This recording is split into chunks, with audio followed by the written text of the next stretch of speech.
Hey guys, I am back today with another video that can help with homeschooling in an orderly house. Now, when I say orderly, I mean a reasonable amount of order. I feel like we should probably just put it out there that we should all let go of the idea of living in a museum and imperfection at this time.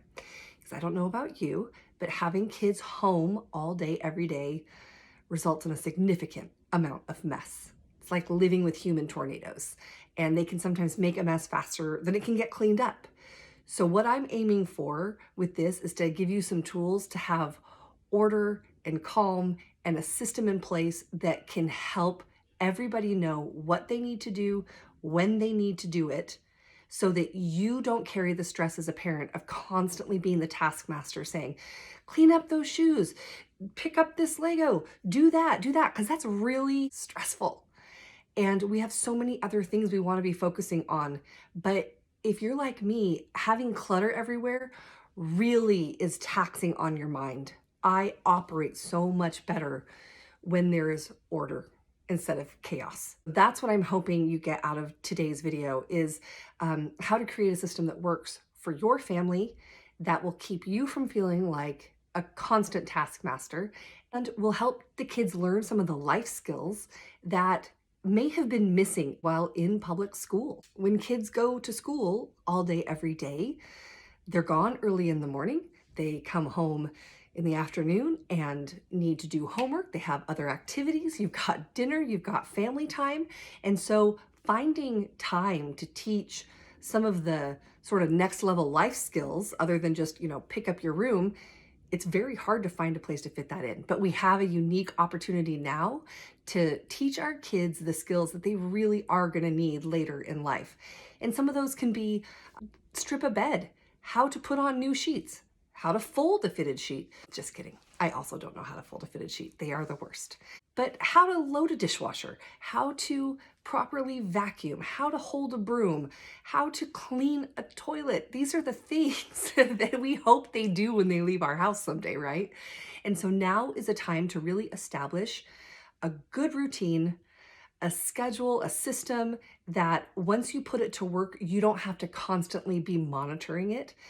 So I'm going to show you the two systems I have in place that have really worked well for us. I've had these in place for like 4 or 5 years and have had to make very small adjustments along the way.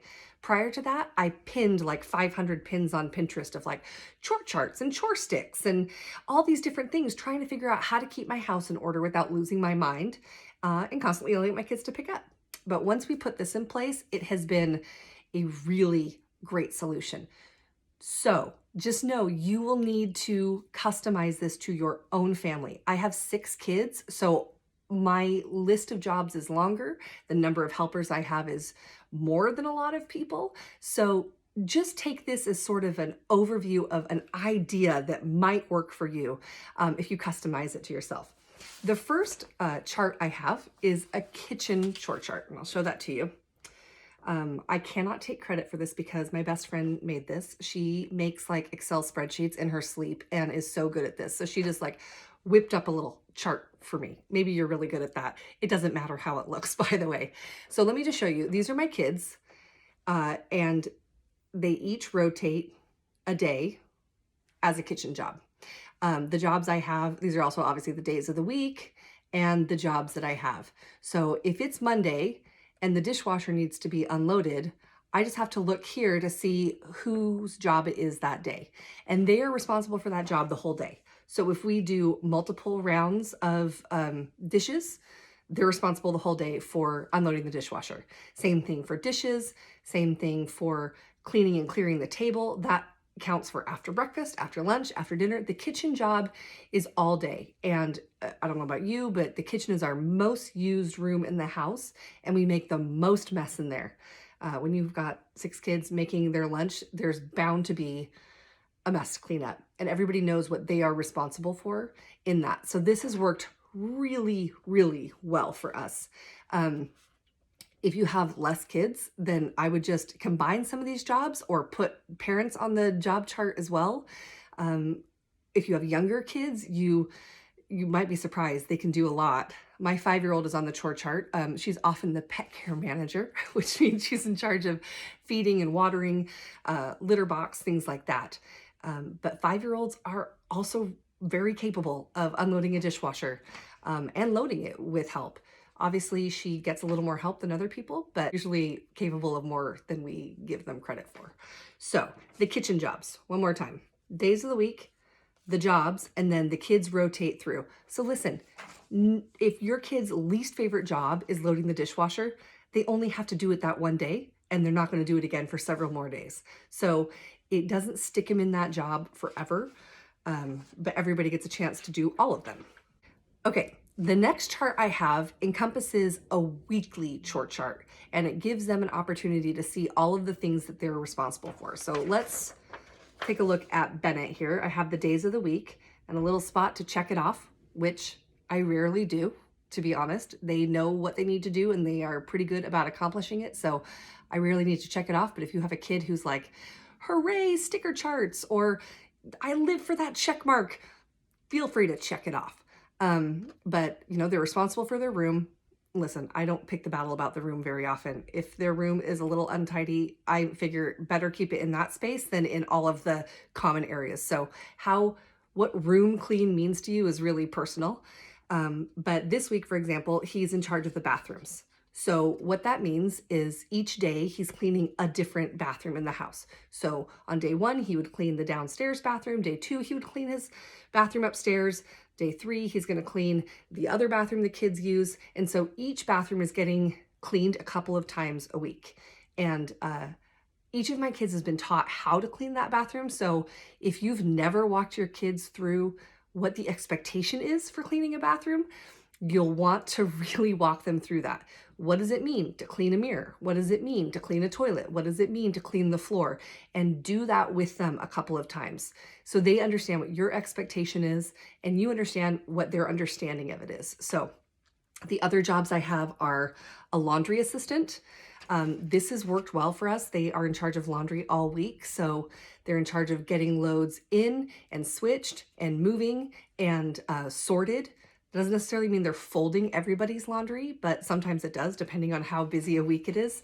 But the laundry assistant is always keeping that laundry moving. And as you know, the laundry never stops. It never ends. So it's a really good one because it keeps going, and they're home all day, so they can change loads over without much hassle. It's actually made such a huge difference in the amount of laundry that used to fall to the adults. Okay, other ones we have are vacuuming upstairs, vacuuming downstairs, dusting, and that means for us like making sure all the blankets on the couch are folded up, all the pillows are nicely arranged, making sure there's not stuff laying out all over the floor so the person who's vacuuming can vacuum in there. And then of course, dusting actual shelves and things like that too. This is just an overview. This is just a suggestion of what might work for your family. Just pick the areas that you need the most help with. Pick the areas that you feel like your kids are most capable of helping with, whatever's important to you, and then task them with it. It's worked well for us to have them responsible for an entire week instead of just a day, because then when the laundry didn't get moved over, it's still their problem the next day. It doesn't just automatically become somebody else's problem. The biggest takeaway of this is not to necessarily copy that chore chart and employ it in your own home yet. It's just to come up with a system and a strategy that will help take the weight off of you.